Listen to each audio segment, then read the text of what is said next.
Welcome to Truth Speakers, a Burning Lights Ministries podcast. I am Katie Bowers, full-time mom and full-time evangelist. I'm here to encourage you to be and train the next generation of truth speakers. Be sure to subscribe, like, and share, and follow us on all of our social media platforms.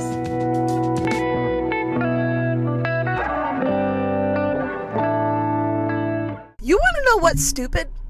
I spray perfume before every single time that I record for you guys. How stupid is that? Like, you guys could smell me or something. But I just want everybody to know that I smell amazing today. Anyway, also I present to you my clean laundry in the car today. As you can see, we've been busy on the road. Our schedule has been insane lately. So we're just trying to keep up and keep it real. Have you guys ever felt like somebody was trying to figure you out? Or maybe you've been the person just trying to figure somebody out and it's just like there's no label for them. I think that's a beautiful place to be. I feel like everywhere I go, I'm like, these people are not like me, but who I am, I want to worship with everybody. I want to get involved if Jesus is involved, for sure.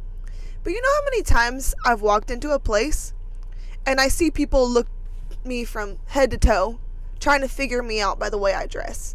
So I kind of joke about this everywhere I go, but it's kind of the truth that the charismatic people don't like me because I wear a skirt.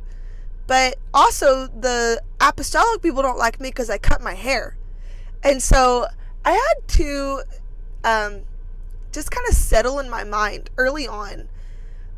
People are always going to find something that they don't like about me. So who am I going to please? Am I going to please myself? Because honestly, if it's up to me, I will always come up short. I'm my worst critic. Will I please people? Because here again, I'm never going to be enough for anybody else. Everybody's going to have some type of bone to pick with me. Or am I going to please the Lord? And so that's kind of what I want to talk about today. Because I don't know about you guys, but I've always been a people pleaser, and I've really had to push through that in my life because my nature is naturally just agreeable. I don't like disagreement. I don't like, confrontation. I avoid it basically at all costs. Not all costs, but I really tried to avoid confrontation. My husband gets so mad at me because I am the worst person to try to have an argument with, because I'm like, I'm so sorry. In the beginning of it, I'm like, I don't want to fight. But the truth is, Jesus was not always agreeable, but he had this perfect balance of knowing when to stand up and speak truth. And, if that meant be disagreeable, he called the Pharisees hypocrites and vipers. He was confrontational when he needed it. He turned over tables when he needed it. But he also was able to find a perfect balance of, he wasn't always fighting with somebody. He wasn't always, this is because it's relevant now, but he wasn't always in a Facebook fight with somebody. He wasn't always at odds with somebody. But he was able to find this just perfect balance of agreeable yet disagreeable. And I feel like this is just applicable to so many different aspects of life. What I want to talk about today is just something that's been on my spirit is, I think people look at me and they're like, I'm not so sure what I think about her. Because like I said, I look kind of both ways, like charismatic or holiness. Because the truth is, I think I'm a little bit of both. And growing up, I never would have ever thought in a million years that I would be like working with what I would call charismatic churches. I always thought I would only work with like holiness churches and stuff. But, I found that my definition of charismatic was all wrong. That, there is a group of people out there that, they really have turned the grace of God into lasciviousness. They've decided, greasy grace is what I heard it called my whole life. And that really is a thing. I mean, that's not untrue. But what I did find is I thought that just because people didn't look like me or have my specific doctrine, that just meant they were abusing the grace of God, when that's really not the truth. Not everybody's going to hold the same standard as me. And I found that we can have some real moves of the Spirit with some people that I would call charismatic. But I've lumped those people with the greasy grace people when that is not the truth. Along with, I thought everybody that looked holiness, lived to a standard. But early on, I learned that was not the truth. You can look a certain way and believe something totally different. You can say that you believe something, but the proof is in the pudding. Your life, the fruits of your life really reveal who you really are and what you truly believe. Because you can tell me you believe in Jesus all day long, and you can tell me you love Jesus all day long, but if you don't keep his commandments, you don't love him. Because Jesus literally told us, if you love me, you'll keep my commandments. And so I think that my goal of this podcast is simply to try to get you to be a little bit more open-minded. That there are so many stigmas, there are so many misconceptions, because we as human beings have this terrible tendency of trying to shove people in a box of this style or this genre or this denomination. I mean, the church world did that early on with denominations. If I'm totally honest with you, I'm really against denominations. I don't think that that's God's way. I think we should, to the best of our abilities, live like the book of Acts church. That original intent of God was not, place everybody, go through schooling, and if that's what you believe, that's totally fine. I'm fine with that. But I think we have, with that mindset, tried to just encapsulate people in this specific mindset or genre or style, when I found that that's really not the case whenever you really and truly have a relationship with God. Because, I've tried to put myself in a box. I've tried to be that, holiness, strict holiness, and that's still a part of who I am. But when I went to breaking stuff down, I couldn't find some of my beliefs in the Bible. And that bothered me, because that's not Jesus. I was putting myself in bondage to things that God had not convicted me about. I was just simply placing myself in this box of, well, I'm just this group of people. Whenever I shouldn't identify with a group of people, I should be identifying with Jesus. I look like Jesus. I act like Jesus. I talk like Jesus. I believe like Jesus. My goal is not to look like a denomination or to look like a person or a leader. My goal is to look like Jesus.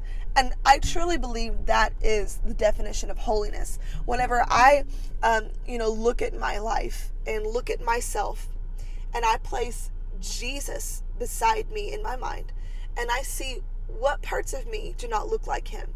And whenever I do everything in my power to change everything in me that doesn't look like him, that is someone striving for holiness. Not what does my denomination believe? What does my, and I believe in the fivefold ministry. I believe in leaders. I believe in all those things. But when I strive to truly look like Jesus and believe like Jesus, that is whenever we can really reach our fullest potential. Because, growing up, I believe everybody that was charismatic was loose living and abuse the grace of God, whenever I found that that just wasn't the truth. And then when I was very young, I decided that everybody who looked a certain way, who wore a skirt or had a long hair, that they were just this holiness woman of God or man of God, whenever that wasn't the case either. That the way that I look should not decide how close I think I am to God. And I think this can be applied to a lot of different aspects of life.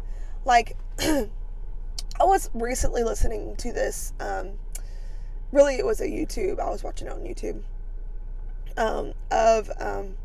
I think the host was like Ellen Fisher. I don't know anything about her. I just recently found her, but she had Abby Halberstadt on there. I really love Abby Halberstadt. She has 10 kids. She's a Bible-believing Christian. I don't agree with everything, but I really love listening to her, and I've read her books. I've liked it. I love them. And then she also had this other woman on there.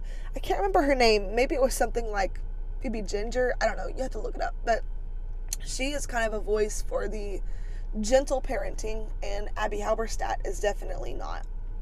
She stands against gentle parenting. And so I was just listening to this debate because that's what it was. It was a debate kind of communicating both sides and different belief systems. And I found that there was so much more that they agreed on than they didn't agree on. And that, the host was like, asked Abby, like, how much would you identify with someone who would call themselves an authoritarian parent? So like someone that's like, you tell your kid jump and they say how high, and if they don't do that, you beat them, in the tail till they're black and blue kind of thing, And she was like, I wouldn't identify with that at all. I don't see that in the Bible. When God leads his children, he uses his voice, and he uses he does have to use correction and punishment at times. But what I see is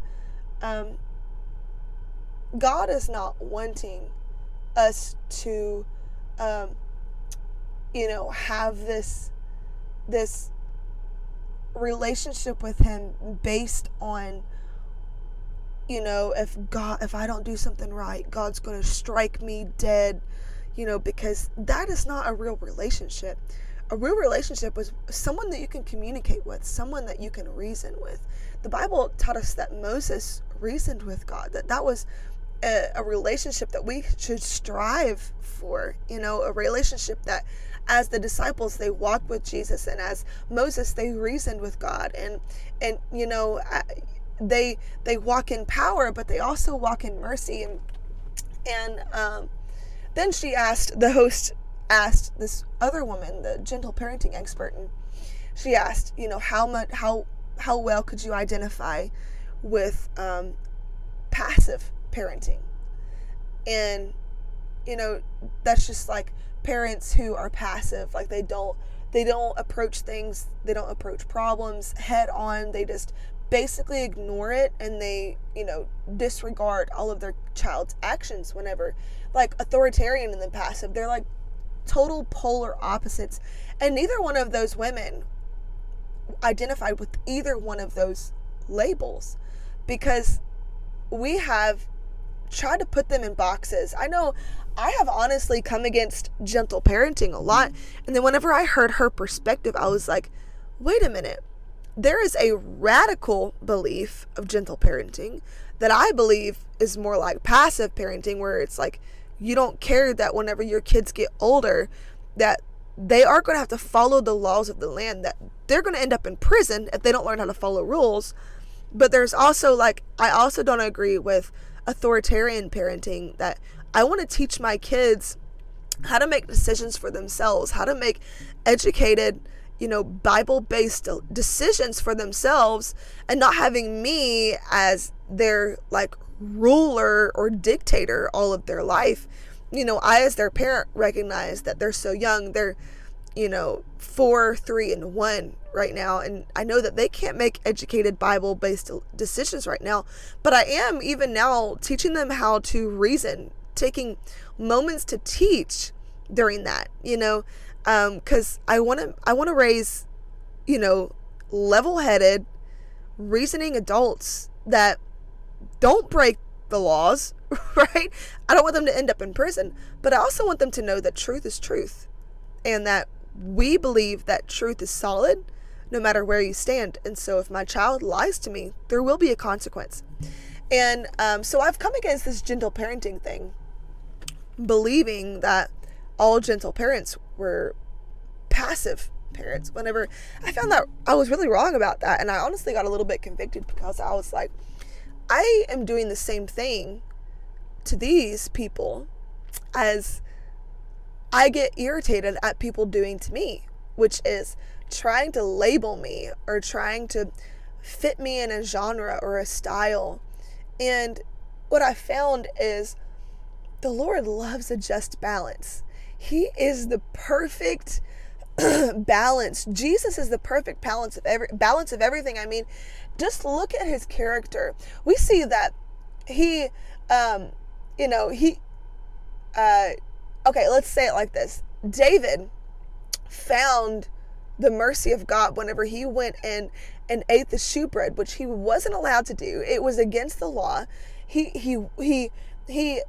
found mercy in the law when he ate that shewbread, because he found that there is mercy in the law, that at that point Jesus had not been born yet, but Jesus came as not just a revelation of mercy, but he came as the revelation of the fulfillment of the law, which is, we find that in the Ark of the Covenant, that was part of the Levitical priesthood. But it also involved a mercy seat. The mercy will always have a seat in the law of God. And so there is a balance that we can find. And I think we can get so trapped into, what are the rules that I have in my Christianity. And please hear me out, that truth is always truth no matter what. I'm not telling you can go out and kill just because, just because there's mercy in the law. No, that would be turning the grace of God into lasciviousness. Lasciviousness means lust without restraint. That doesn't mean that we can't have restraint. We can't. That's part of the fruits of the Spirit. Temperance, self-control is a fruit of the Spirit, but gentleness also is too. And so there we find the fruits of the Spirit there's a balance. We can find temperance. We can find gentleness. We can find a balance of law and mercy. And the only way that we can find that is not just reading our Bible. We can see that. But the way we get to that is having a relationship with Jesus and experiencing and fellowshipping with the Spirit of the Word and the Spirit of mercy, which is Jesus. And so I don't want you to feel so trapped in your mind that I have to be this because I'm in this denomination, or I have to be that because I'm in this fellowship. Or I urge you, follow the Spirit of law and mercy. Follow Jesus himself, because he's the only way that you are truly going to be able to walk in the fullest potential that God has for you. Because there's going to come a time whenever you're going to have to make a decision for yourself. We won't always have a man to look to. Don't base your belief on what a man says. The Bible, I believe in seeking wise counsel. I believe in the elder teaching the younger. You all know this about me. But I also do know the scripture says in a multitude of counselors, there's safety. Multitude, not just one, not just two, but find several counselors. And in that multitude of counselors, there is safety in that. And so I think that we have been so far removed from, what does Jesus, I know it's become a cliche, like everybody had those bracelets, like WWJD, what would Jesus do? And we really turned it into a cliche, but the truth is we should have that in our minds. No matter where we are, that should be in the back of our mind. Well, what would Jesus do in this? Not what would my denominational leader be? Not, what would so and so do that's my role model, which is fine. It's fine to have role models, but my role model should not dictate what I do in my life. I am following the Lamb. Who are the sons of God? Those that are led of the Spirit. That's what the Bible said. Not those who are led by a man or led by a doctrine. People have turned the doctrine of Jesus into Jesus being a doctrine, when that is not the truth. Jesus is not a doctrine. I'm not living by a certain black and white cookie cutter set of rules, because we find that in David's life, that he found mercy in the law. Jesus found mercy in the law. That woman that they brought to him who was caught in the act of adultery, you know what the law said? The law said, stone her to death, kill her right here, right now.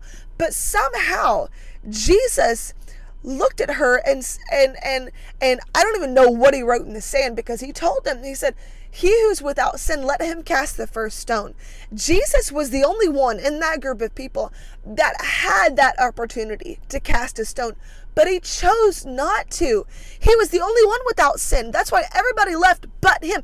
He was still standing there because he was without sin. But in that moment, he didn't choose to fulfill that part of the law. He chose to find where mercy sat in that moment. And so I think it's so beautiful that we are able to find mercy in the law, but we are able to live to a standard that we don't just go out and live however we want, but we say, Lord, what do you have to say about this? That, I believe, is just the beauty of it. You know, he calls us the bride of Christ, and one of the very last scriptures of the whole Bible said, the Spirit and the bride say come, that it's two voices in perfect unity. And I don't believe that we can truly find that place until we let law and mercy come in holy matrimony in our lives. When we find that balance, you know, it seems like every couple has like opposite personalities, or at least like with me and Elijah, I feel like we kind of go back and forth with this, but like one of us, I guess I've heard this analogy. I think my mother-in-law might have been the one that started this. I don't really know for sure, but she said in a relationship, somebody has to be the rock and somebody has to be the balloon. You know, that there's this balloon character, you know, that is just like so excited. They're so open-minded. They want to just like blow with every wind of excitement. And, you know, the Bible does talk about people blown about by every wind of doctrine. So there is a bad part of that. But there's also, you know, somebody that's a rock, that's solid, that's going to keep that balloon stable and in its place, you know, and I see that in our marriage, that there's times when Elijah's like, yeah, let's go, let's just run like the wind, you know, and do this. And I find myself being like the voice of family, like, oh, that's going to be a little too hard on the kids. Let's slow it down a little bit. Let's do this. But then there's also times that I'm like, oh, let's do this. Oh my gosh, that would be so amazing. And he's like, I just don't think financially that's going to be the best idea. You know, let's take it slow. And so I find that for us, we kind of go back and forth, right? But there is a balance, that there has to be, you know, for lack of a better word, a solidity, but there also has to be this part of us that is, you know, moldable, that's shapeable. And we see that in a relationship with God, that he told us that the letter killeth, but the Spirit bringeth life. And so we see that it takes a balance of both letter or word or written law and spirit, that Jesus found the spirit of that. I like, okay, let me just give you an example. In the law, part of the law was, if a child is disobedient or rebellious, you kill him.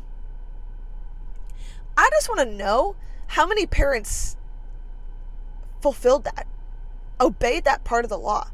Because, or there had to be parents saying, my kid is just being a kid. You know, they're having a bad day.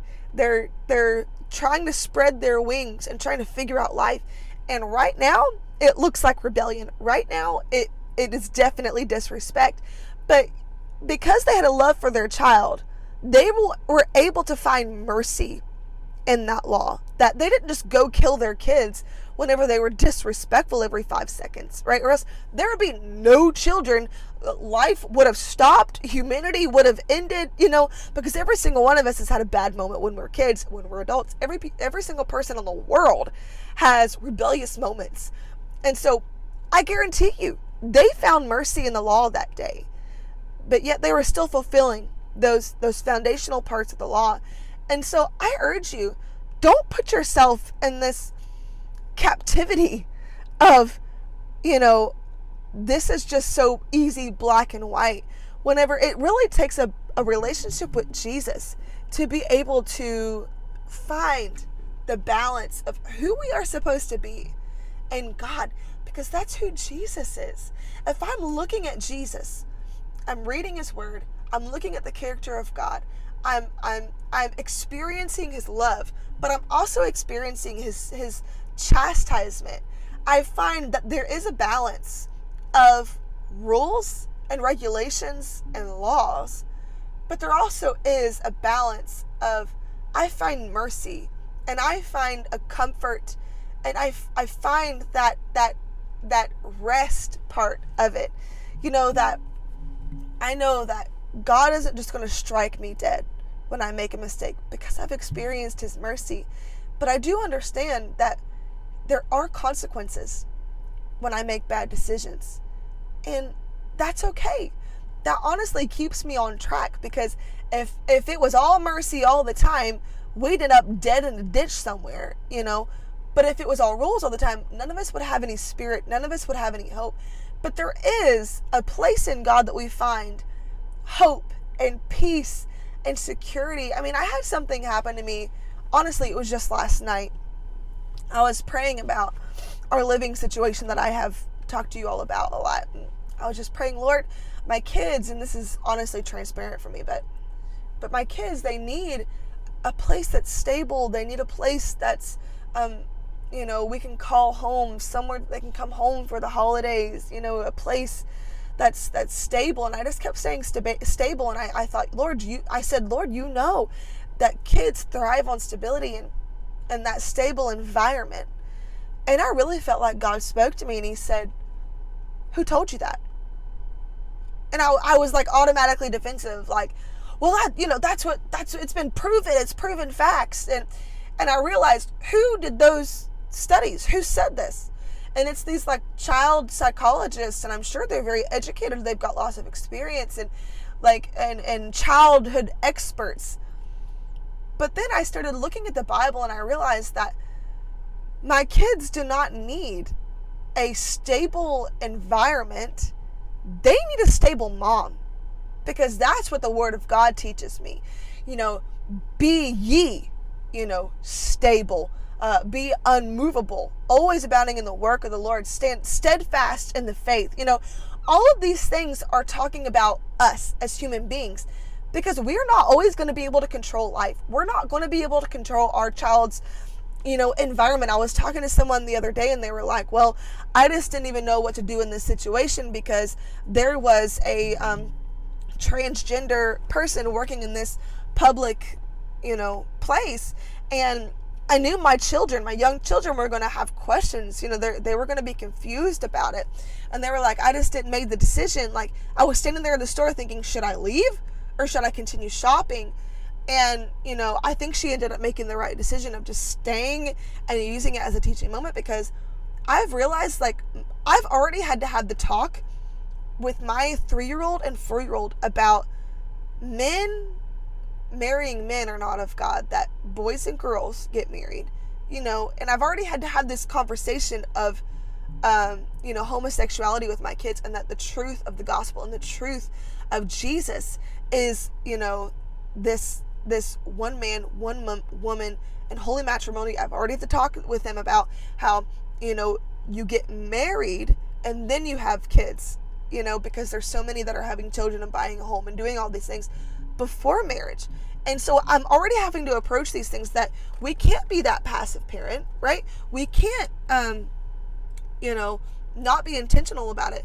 But we're not always going to be able to control our environment. I can't tell you, our environment is constantly changing. We go from state to state to state. We're in multiple states pretty much every week of our life. If you go on our Facebook page, I just posted where we're going to be in June, and there was like 5 or 6 different columns of different states that we're going to be in. And what I see is we aren't able to control the environment. We can't control it. Everybody else does. And we can decide that, the childhood experts say their environment has to be stable, but what does God have to say about that? Because the Lord knows, practically speaking, He knows the whole truth and reality of we are not able to give our children a perfect environment at all times. There will be times when it seems like it's the perfect scenario, but not every time is it going to be a perfect environment. And so there we find that all of life is not this black and white cookie cutter, rule book. We're not always going to find perfect answers in the scripture for what we need. And that's where a relationship with Jesus comes in. So I just want to encourage you, don't get stuck in a box, but also don't judge people based on what you believe about them. Because the real people of God are finding a balance. They're not charismatic. They're not holy, or, strict holiness. They're not gentle parents. They're not authoritarian parents. They're not this denomination.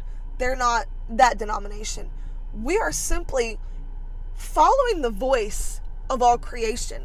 And we are, to the best of our abilities, working out our own salvation with fear and trembling. Don't be hard, but don't be too loose. The way we find that is a relationship with Jesus. Thank you so much for listening today. I do want to tell you before we get off here, we are a full-time evangelistic ministry. Me and my husband Elijah are raising all 3 of our kids on the road. We do have needs right now, and we live off of love offerings. And so if you have been touched by this video or anything on our channel, or if you just feel a pricking on your spirit to try to support our ministry, hop on over to BurningLightsMinistries.com. There you can find our itinerary everywhere we're going soon. We have some big meetings coming up this summer that I want you to be a part of. Also, you can find different giving options. We have CASHAPP, PayPal, Venmo.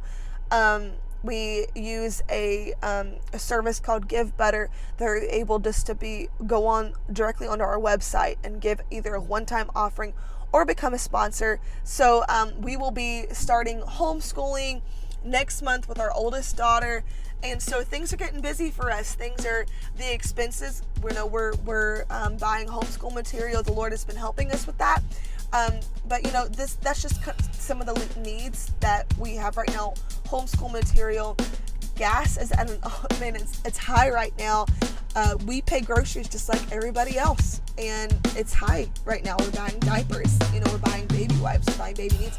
And so just think about it practically. If you've been touched by this, just, consider giving an offering. And we appreciate you guys. Thank you so much for watching. I'll pray for you if you pray for me. Goodbye.